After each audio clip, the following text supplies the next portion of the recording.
बिस्मिल्लाहिर्रहमानिर्रहीम। अस्सलाम वालेकुम। आप देख रहे हैं अलिफ न्यूज़ और मैं हूं आपके साथ माजिद अली। शामिल करते हैं आज की वन लाइन हेडलाइंस।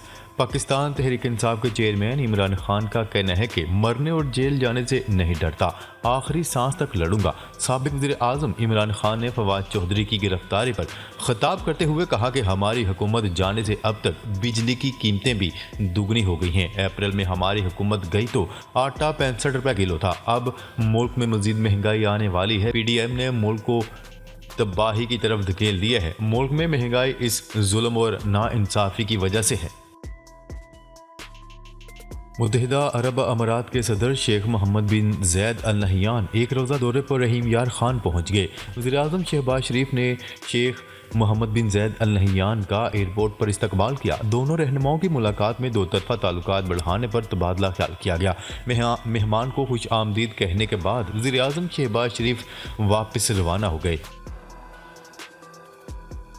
पाकिस्तान के इंटेलिजेंस अदारों ने भारत के फॉल्स फ्लैग ऑपरेशन मंसूबे का पता चला लिया। भारतीय योम जमहूरिया के मौका पर मकबूजा कश्मीर में मुबैना दरअंदाजी का ड्रामा बनाया गया है और मकबूजा कश्मीर में भारतीय फौज और पुलिस के जरिए कार्रवाई की मनसूबाबंदी की गई है। भारत ने false flag operation line of control के पुंछ सेक्टर में प्लान किया। डॉलर के रेट पर कैप खत्म होने के बाद पहले दिन ओपन मार्केट में अमरीकी करेंसी ₹2.25 महंगी होकर 243 रुपये की हो गई। गुज़िश्ता रोज़ ओपन मार्केट में डॉलर की कीमत ₹240.75 थी, जबकि आज इंटरबैंक तबादला मार्केट में डॉलर 49 पैसे महंगा होकर ₹230.90 पर बंद हुआ। जर्मनी ने मकामी तौर पर तैयार करदा लेपर्ड टैंक यूक्रेन को फराहम करने की मंजूरी दे दी। हुकूमती तर्जुमान ने कहा है कि 14 लेपर्ड टैंकों की एक कंपनी यूक्रेन को फराहम की जाएगी। उनका मजीद कहना था कि हम दीगर यूरोपीय मुल्कों को भी अपने टैंक यूक्रेन भेजने की मंजूरी दे रहे हैं ताकि वो टैंक बटालियन तश्कील दे सके। ख्याल रहे कि कई हफ्तों से यूक्रेन जर्मनी से लेपर्ड टैंक फराहम करने का मुतालबा कर रहा था। फवाद चौधरी की गिरफ्तारी के खिलाफ दरख्वास्त लाहौर हाई कोर्ट ने मुस्तरद कर दी। लाहौर हाई कोर्ट ने पाकिस्तान तहरीक इंसाफ PTI के मरकजी रहनुमा फवाद चौधरी की गिरफ्तारी के खिलाफ दायर दरख्वास्त मुस्तरद कर दी। न्यूज़ रिपोर्ट के मुताबिक लाहौर हाई कोर्ट के जस्टिस तारिक सलीम शेख ने दरख्वास्त पर रिमार्क्स दिए कि मेरे सामने मामला हब्स भेजा का है। FIR अदालत में पेश हो चुकी है, अब इसे कैसे हब्स भेजा कह सकते हैं। जापान से जनूबी कोरिया जाने वाला जहाज डूब गया, 9 अफराद लापता। जापानी ज़राए के मुताबिक लकड़ी के कुंदे ले जाने वाला 6,500 टन का ये जहाज़ जापान के जनूब मशरकी इलाके से रवाना हुआ था। इस बहरी जहाज़ के 22 कारकुनों में से 14 का ताल्लुक चीन और 8 का म्यांमार से बताया गया है। ये जहाज़ जापान से जनूबी कोरिया की जानिब जा रहा था जब मंगल और बुध की दरमियानी रात 1:45 बजे इसके अमले की जानिब से इमदाद तलब की गई। जापान के साहली गार्ड के ऐलान के मुताबिक ये जहाज़ नागासाकी और जनूबी कोरिया के जेजो जजीरे के करीब डूबा है। मुल्क में 7वीं मरदमशुमारी का अमल 1 माह के लिए मुलतवी कर दिया गया। नोटिफिकेशन जारी। मुल्क भर में 7वीं मरदमशुमारी का अमल 1 माह के लिए मुलतवी। वफाकी अदारा शुमारियात का कहना है कि नागुज़ीर हालात और वजूहात की बिना पर मरदमशुमारी के फील्ड ऑपरेशन में ताख़ीर करने का फैसला किया गया। नोटिफिकेशन के मुताबिक मरदमशुमारी का फील्ड ऑपरेशन 1 मार्च से 1 अप्रैल तक जारी रहेगा।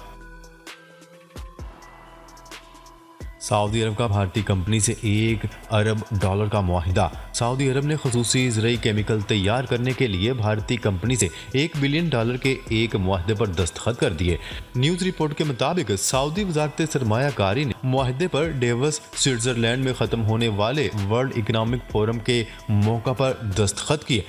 सऊदी वजारत ने UPL लिमिटेड नामी इंडियन कंपनी के साथ मुआहदे पर दस्तखत किए जो ज़रई केमिकल्स की मार्केटिंग और फसलों के तहफ़्फ़ुज़ के सॉल्यूशंस पेश करती है। बरतानिया की कारोबारी सरगर्मी में तशवीशनाक हद तक कमी। बरतानिया में गुज़िश्ता चंद माह से मुतवातर ऐसी खबरें आ रही हैं जैसे वहाँ रहने वाला हर शख्स ये महसूस करता है कि मौजूदा बरतानिया चंद साल कबल के बरतानिया से बहुत मुख्तलिफ है। मुल्क में बढ़ती हुई महंगाई, कारोबारी सरगर्मियों में कमी ने लोगों को शदीद मुतासर किया है और ख़दशा है कि बरतानिया में कसाद बाज़ारी की तेज़ी में मज़ीद इजाफा होगा। गैर मुल्की खबरसां इदारे की रिपोर्ट के मुताबिक इस हवाले से बरतानवी इक़्तिसादी माहिरीन का कहना है कि कारोबारी सरगर्मियों में कमी बरतानिया के कसाद बाज़ारी के ख़तरे को मज़ीद तक़वियत दे रही है। स्वीडन के बाद नीदरलैंड में भी कुरान मजीद की बेहुरमती का घनावना वाक़या। हॉलैंड के दारुल हुकूमत में एक इंतहा पसंद ने कुरान मजीद की बेहुरमती का घनावना फेल अंजाम दिया है और पुलिस तमाशाई बनी रही। तफसीलात के मुताबिक स्वीडन के बाद हॉलैंड में भी कुरान मजीद की बेहुरमती का घनावना वाक़या पेश आया है। तुर्किया ने नीदरलैंड के सफ़ीर को तलब करके इस इश्तियाल अंगेज़ वाक़या पर शदीद एहतजाज किया। सऊदी वज़ारत ख़ारजा की जानिब से भी शदीद मज़म्मत करते हुए कहा गया है कि हॉलैंड में कुरान मजीद की बेहुरमती से उम्मत मुसलमा के जज्बात को मजरू किया गया है। इसके अलावा मिस्र, मुत्तहिदा अरब अमारात, कतर और इंडोनेशिया और कुवैत ने इस दिलखराश वाक़े की शदीद मज़म्मत की है। शुमाली कोरिया के दारुल हुकूमत में 5 दिन का लॉकडाउन नाफज। शुमाली कोरिया के दारुल हुकूमत में सांस लेने की पुरअसरार बीमारी के बायस 5 दिन के लिए लॉकडाउन लगा दिया गया। आलमी खबरसां इदारे की रिपोर्ट के मुताबिक शुमाली कोरिया के दारुल हुकूमत प्योंगयांग में शहरियों को दिन में मुतअद्दिद बार बुखार चेक करने की हदायत करते हुए 5 दिन के लिए मुकम्मल लॉकडाउन नाफज किया गया है। पंजाब में पीटीआई के कारकुनान और ओहदेदारों के खिलाफ मुकदमा दर्ज। पंजाब में गुज़िश्ता साल नवंबर में पीटीआई की जानिब से किए गए एहतजाज में शामिल कारकुनान और ओहदेदारों के खिलाफ मुकदमात दर्ज कर लिए गए। पीटीआई के कारकुनान और ओहदेदारों पर गुज़िश्ता साल नवंबर में किए एहतजाज के दौरान जीटी रोड को ब्लॉक करने, खिलाफ कानून मजमा लगाने और नारेबाजी पर मुकदमात दर्ज कर लिए गए। दर्ज होने वाले तमाम मुकदमात में इंसदाद दहशतगर्दी एक्ट की दफात शामिल की गई हैं। आसिफ अली जरदारी को बड़ा रिलीफ मिल गया। पार्कलैंड रेफरेंस नैब को वापस भिजवा दिया गया। एहतसाब अदालत ने आसिफ अली जरदारी को बड़ा रिलीफ फराहम करते हुए पार्कलैंड रेफरेंस नैब को भिजवा दिया। एहतसाब अदालत के जज नासिर जावेद राना ने रेफरेंस वापस भेजने का हुक्म जारी किया। अदालत ने दलाइल सुनने के बाद फैसला महफूज कर लिया। जज नासिर जावेद राना ने एहतसाब अदालत के दायरा इख्तियार न होने पर रेफरेंस वापस भेजा। पाकिस्तानी हुकाम ने सऊदी अरब में मुकीम पाकिस्तानियों को खबरदार कर दिया वो गैर मुतल्लका अफराद की जानिब से मौसूल कॉल्स पर ज़ाती मालूमात या अकाउंट की तफसीलात हरगिज़ शेयर न करें।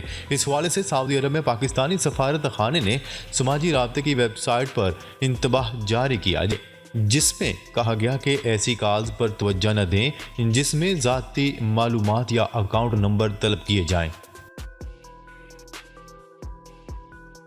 अफगानिस्तान में शदीद सर्दी से एक हफ्ते के दौरान होने वाली हलाकतों की तादाद 150 हो गई। आलमी खबरसां इदारे की रिपोर्ट के मुताबिक अफगानिस्तान में रवा मौसम में दर्जा हरारत -28 डिग्री सेंटीग्रेड तक गिर गया और मामूलाते ज़िंदगी मअतल होकर रह गए। शहरी घरों में महसूर हो गए लेकिन टूटे फूटे घर इन्हें मौसम की सख्ती से बचाने में नाकाम रहे। सदर मुमलिकत डॉक्टर आरिफ अलवी ने गवर्नर पंजाब मलिकुर रहमान पर सूबाई असम्बली के इंतखाबात की तारीख देने पर जोर दिया। दौरा लाहौर के दौरान मलिकुर रहमान से मुलाकात में सदर मुमलिकत डॉक्टर आरिफ अलवी का कहना था कि पंजाब असम्बली इंतखाबात की तारीख देना आइनी तकाजा है।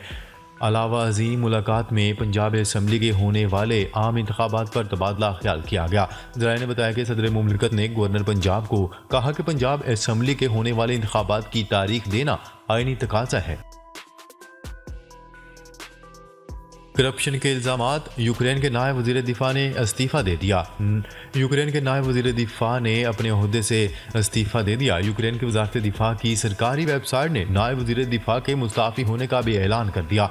यूक्रेनी वज़ारत दिफ़ा का कहना है कि नायब वज़ीर दिफ़ा ने मीडिया की जानिब से आर्मी फूड सप्लाईज में करप्शन के बेबुनियाद इल्ज़ामात पर इस्तीफ़ा दिया है। वज़ारत दिफ़ा ने यह भी बताया है कि नायब वज़ीर दिफ़ा ने यह इंतहाई इकदाम महकमे पर आवाम का एतमाद बरकरार रखने करने के लिए उठाया है। पीटीआई के 43 अरकान कौमी असम्बली डी नोटिफाई।